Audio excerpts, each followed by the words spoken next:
Okey, bismillahirrahmanirrahim. Assalamualaikum, salam sejahtera abangku yang tersayang. Okey, so alhamdulillah kita jumpa lagi pada episod kali ini. So dekat saya sekarang ni adalah sebuah gitar Ibanez Premium. Tapi yang ini bukan yang original, yang ni versi replika. Okey, so macam yang episod yang lepas-lepas tu saya ada buat topik pasal gitar-gitar replika kan, gitar-gitar fake kan. Okay, so hari ni saya dapat sebuah lagi gitar replika Ibanez Premium.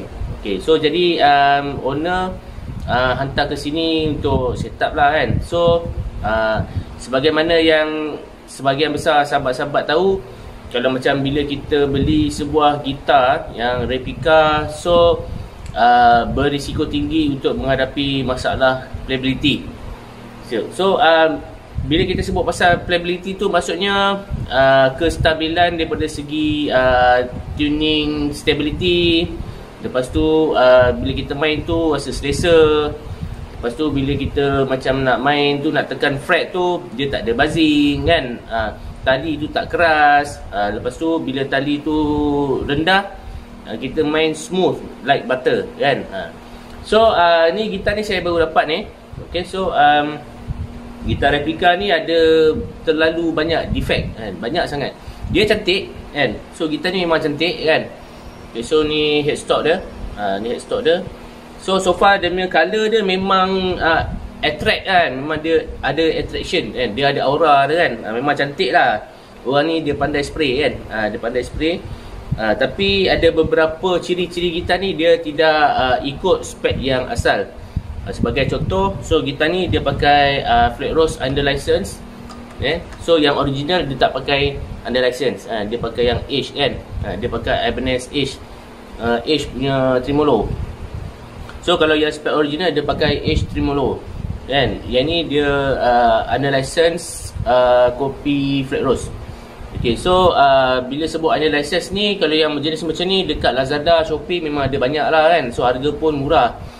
So owner beli gitar ni pun harga dia pun berpatutan dengan dia punya performance kan. Tak adalah mahal, below 700 kan. So okay lah kan. So dia owner steady, dia keluarkan bajet untuk repair balik gitar ni kan. So kita dengar dia punya defect dia. So sekarang ni sound clean.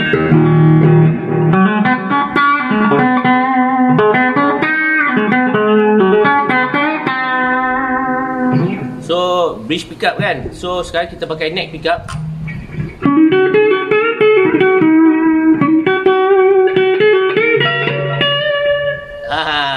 Tubuk sikit tu. So yang ini bunyi buzzing.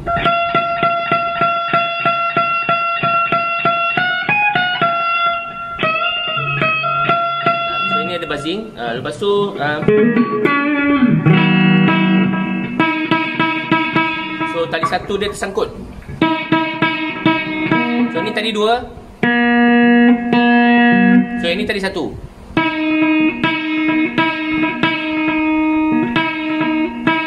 Dia tersangkut, dia tak boleh berdenting kan.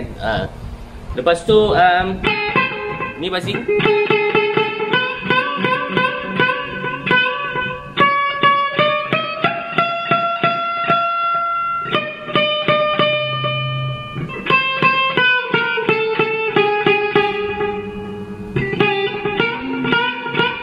So pendek cerita, gitar ni tak boleh main. Memang tak boleh main langsung kan. So kita dengar sound distortion.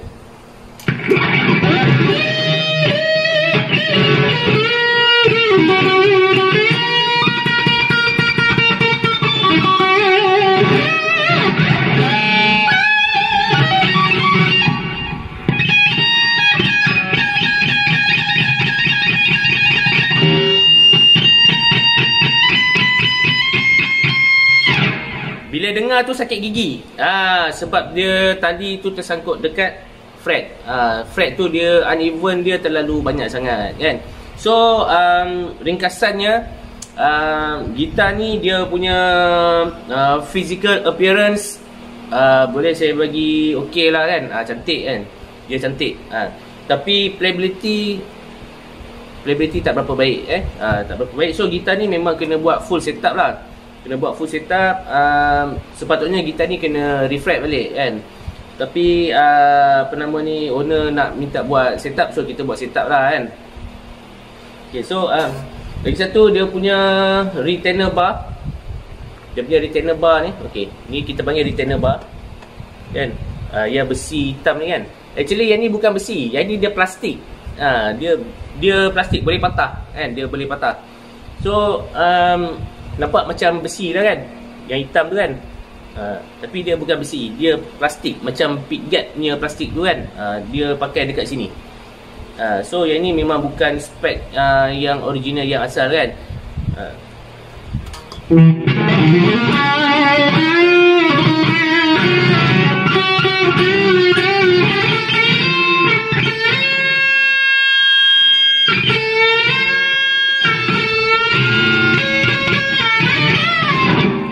Yang tadi tu, yang itulah kita panggil dead note.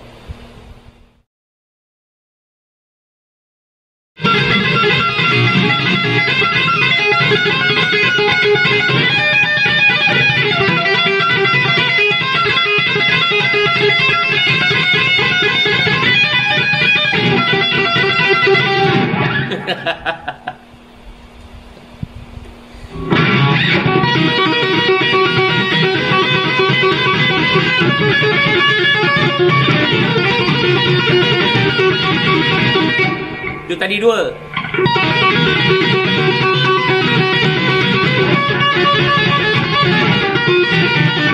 Okey lah kan. So kalau tadi satu,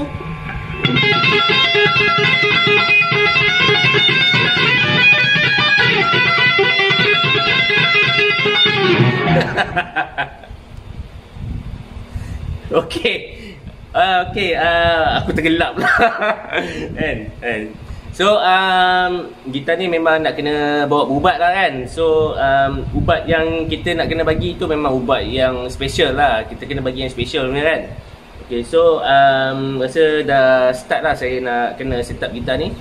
So dia punya track saddle dia punya track dia pun saya tengok bukan, saya boleh rasa lah benda tu bukan berada dalam intonasi yang betul. Saya boleh tengok dekat sini. So maknanya kita kena buat re-intonation balik kan. Sangat-sangat penting re-intonation ni kan. Okay, so tuning stability dia, saya lupa nak check tuning stability kan.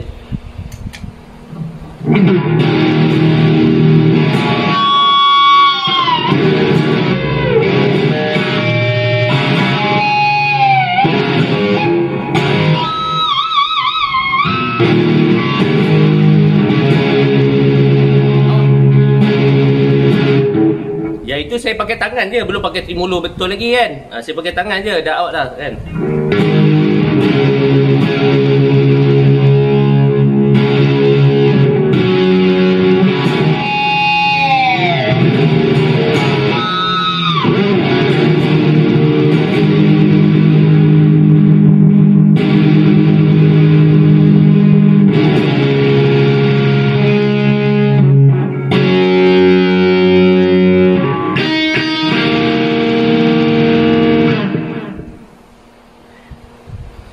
So gitar ni memang nak kena special punya treatment kan. So wish me luck kan. So saya dah start nak buat gitar ni. Okay, so wish me luck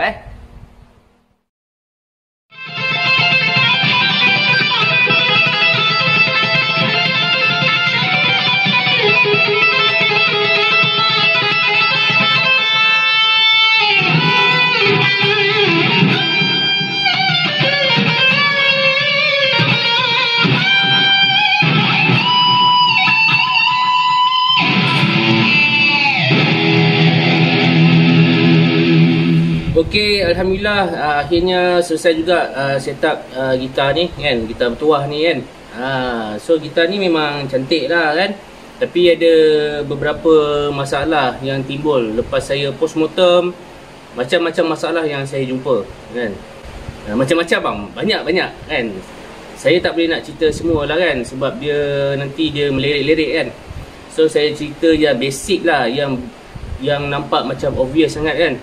So nombor satu masalah utama gitar ni adalah dia lebih pada setup, kan. Daripada segi finishing tak ada masalah, saya tengok adalah sikit-sikit kan. Tapi daripada segi setup memang sangat-sangat kurang memuaskan. Jadi inilah senario yang selalu berlaku pada gitar-gitar replika kan. Jadi apa masalah dia?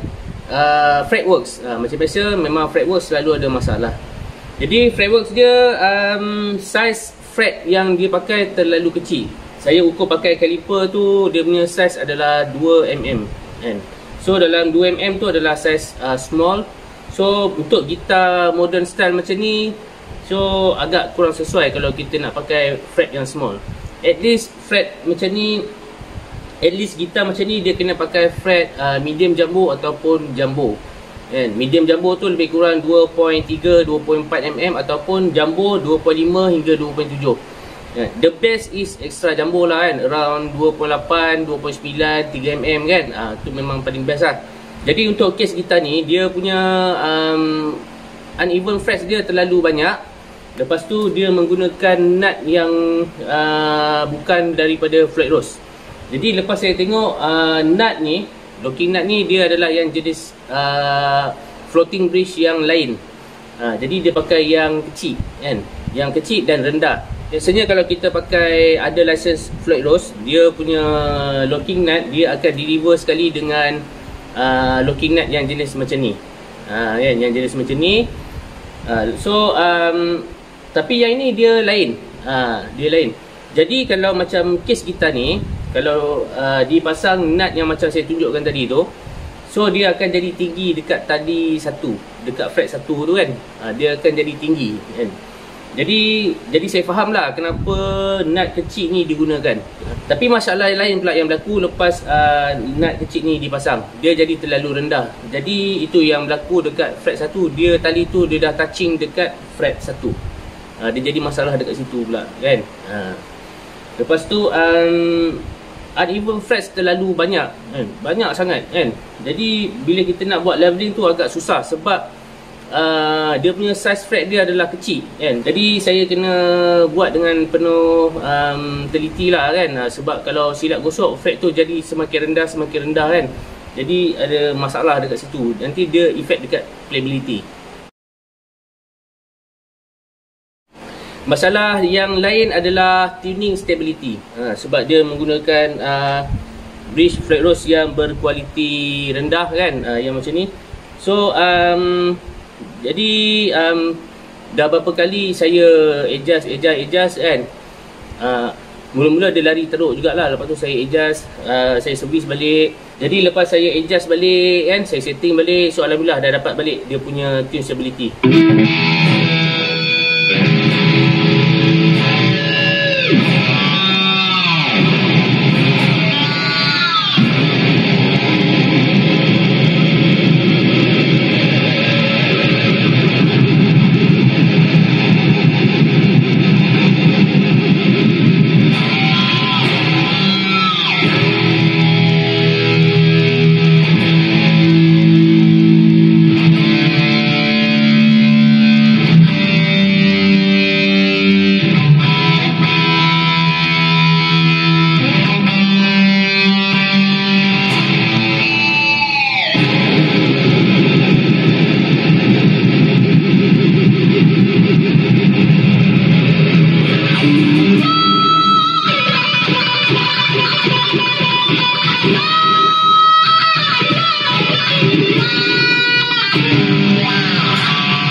Alhamdulillah lah, masalah tuning stability tu selesai kan.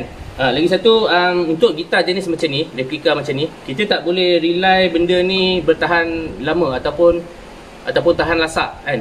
Dia tahan lasak macam yang original. Jadi maknanya dia bergantung juga cara kita pakai flat rose ni apa semua kan. Jadi macam saya punya gerak kerja, kalau macam saya set up gitar-gitar jenis macam ni, saya akan test gitar tu double, 2 kali ganda daripada kemampuan asal dia kan. Jadi daripada situ saya boleh tahu mana defect yang ada kan. So alhamdulillah gitar ni dapatlah saya adjust balik, saya setting balik kan. Macam biasa untuk gitar macam ni memang saya akan setting dia punya spring dia. Bass side tu saya akan sengitkan dia sikit untuk balancing kan. Untuk balancing dia kalau kita nak main dive bomb ke main tremolo kan, so saya akan setting dia sengit kan. Jadi alhamdulillah lah selesai juga gitar ni. Kerap saya ditanyakan soalan kan, boleh ke gitar cap ayam ke, gitar replika ke, boleh jadi macam original kan, boleh jadi macam gitar original sound dia kan. Okey, jawapan saya untuk playability wise boleh, tapi untuk tone tak boleh kan. Tengok juga keadaan kan. Jadi macam untuk gitar-gitar yang high end, dorang ni ada engineering kan, engineered. So benda ni semua ada blueprint kan. Setiap apa yang dipasang tu dia ada testing kan. Dia ada R&D dia kan. Jadi untuk gitar-gitar kopi, gitar fake ni tak mungkin dia akan buat operasi yang sama seperti mana gitar-gitar yang jenama tersohor tu buat kan. Tak mungkin, sebab daripada segi peralatan, teknologi, tenaga kerja yang profesional kan. Jadi tak terdapat pada orang yang buat gitar yang macam ni kan. Ini termasuk macam grade kayu, grade kualiti yang dipasang kan, grade setup, quality setup. Daripada segi tone memang dia takkan dapat lawan lah dengan gitar-gitar yang high end kan. Macam saya cakap tadi, gitar ni dia tak ada blueprint kan. Gitar yang high end dia ada blueprint kan. Maknanya setiap benda yang dipasang tu dia under endorsement, dia ada engineer yang check, dia ada QC yang bagus kan. So kalau nak banding dengan gitar-gitar yang macam ni, memang jauh beza macam langit dengan bumi. Sebab itulah gitar-gitar macam ni dijual dengan harga yang murah. Tepuk dada tanya selera kan.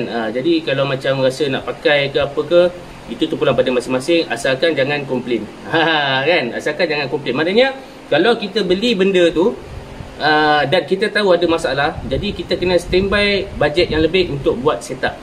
Jadi gitar ni sepatutnya di-refract kan, di-refract, so tukar saiz yang besar sikit kan.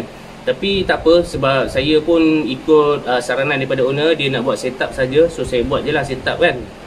Jadi lepas dah buat setup tu, jadi itu yang saya jumpa macam-macam masalah dekat gitar ni. Tapi alhamdulillah semua dah selesai kan.